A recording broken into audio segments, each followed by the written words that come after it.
1931, Japanese troops leave for the conquest of Manchuria. Japan, the first of this war's aggressor nations, starting out a full 14 years ago on a career of international conquest and pillage. Shanghai in 1937, full-scale warfare against China. The world was still unready to deal properly with such wanton aggression. Japan's diplomats addressing the League of Nations attempted to justify their crimes against peace and decency, and then walked out.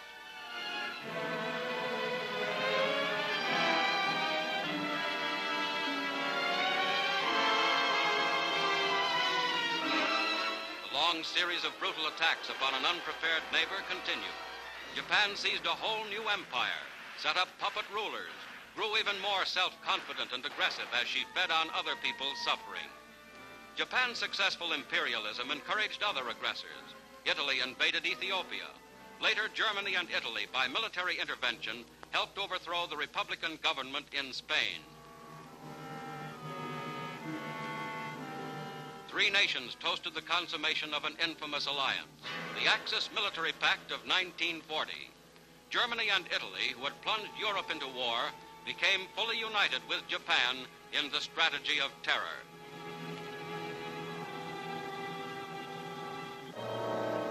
And through it all, bleeding, pillaged China continued as the scene of misery and death.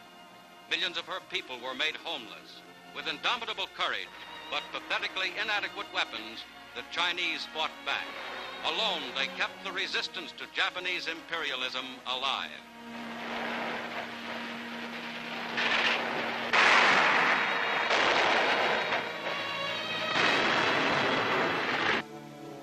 Kurosu and Nomura, Japanese envoys to the United States, described themselves as missionaries of friendship and peace. While they were still negotiating, their countrymen struck a savage blow unparalleled in infamy. Pearl Harbor, December the 7th, 1941.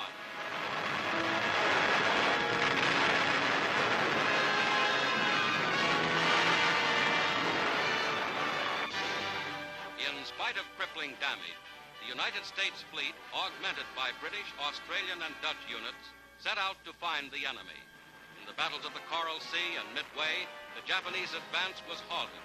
Even as the enemy made fast his grip on Hong Kong, Burma, Manila, Singapore, the Allies began the long journey back at Guadalcanal.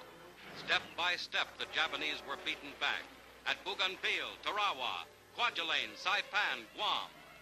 In the Philippines, under Japanese rule, Allied prisoners had been subjected to indescribable suffering. The Filipino people had never stopped fighting. Douglas MacArthur had promised them, "I shall return," and return he did. Iwo Jima, only 450 miles from Japan, the full power of the American Pacific fleets, of land, sea, and air forces, tirelessly rehearsed in combat through scores of swift amphibious invasions, struck a semi-final blow. The Japanese dead ran into the hundreds of thousands, and once again, a flag of liberty was dramatically run up. Under General Buckner, who gave his life there, combined American forces fought the long and costly campaign for Okinawa in the Ryukyus, at the very doorstep of Japan. It was Japan's final hour, and in incredibly furious combat, enemy soldiers had to be destroyed cave by cave and one by one. But finally, their morale cracked open by American power. The first masses of Japanese soldiers began to give up voluntarily. Japan's fanatical suicide corps and desperation air attacks inflicted heavy damage on American naval forces off Okinawa. This was kamikaze. It was sensational, but it could never stop the Allied advance.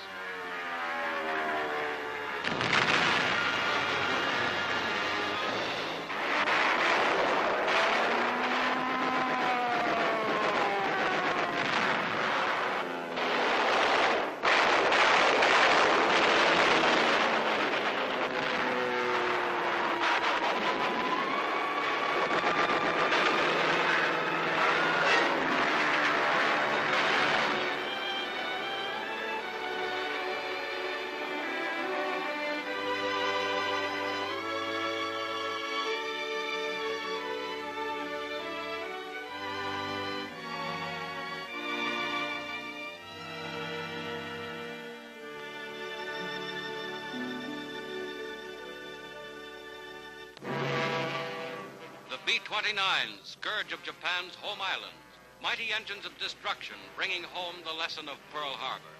From hard-won Okinawa, from the carrier-based planes of the 3rd and 5th Fleets, Japan came under the inevitable reign of ruin.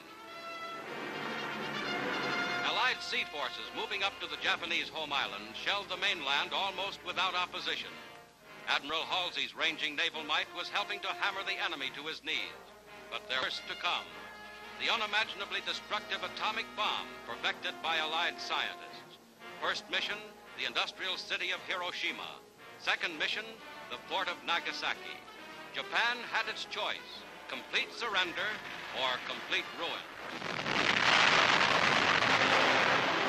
At Potsdam, even as they laid the foundations for a stable European peace, Clement Attlee, Harry Truman, and Joseph Stalin had decided on common action against Japan. As agreed at Yalta, Russia joined the Allies in war on the last remaining Axis enemy. Japan's stronghold in Manchuria was attacked. For Emperor Hirohito and for Japanese militarism, the war was lost. Japan sued for peace.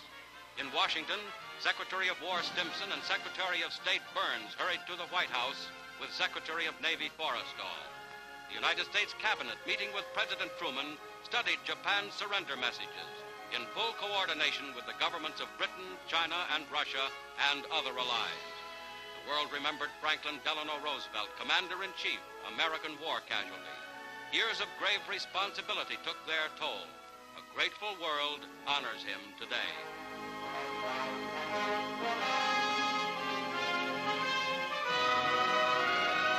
Douglas MacArthur, leader of Pacific armies, now named Supreme Allied Commander in Japan. Chiang Kai-shek, leader of fighting China. Chester Nimitz, commander of the mighty Pacific fleets.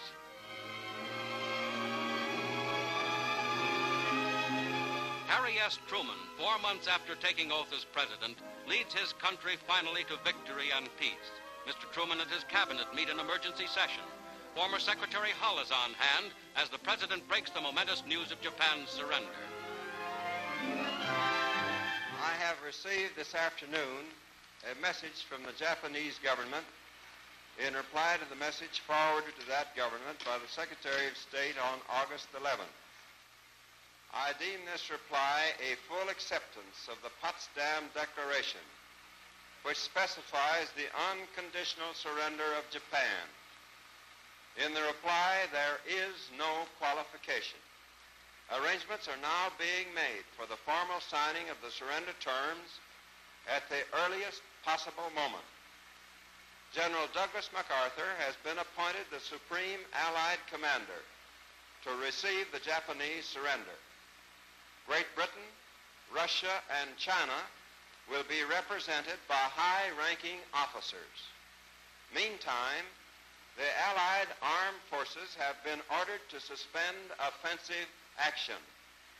The proclamation of VJ Day must await upon the formal signing of the surrender terms by Japan.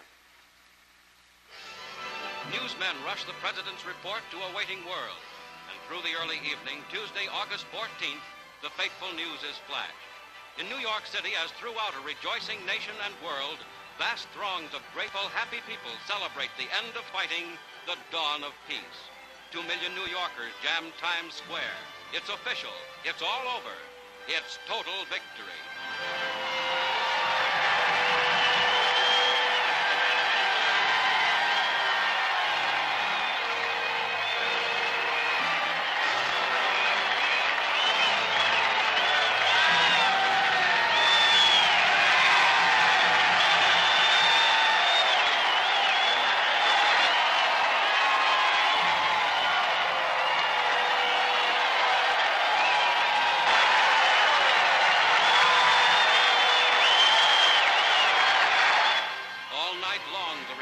Continues. Never before in history has there been greater reason to be thankful for peace. The world's free people are united in their determination that the world's peace shall never be endangered again.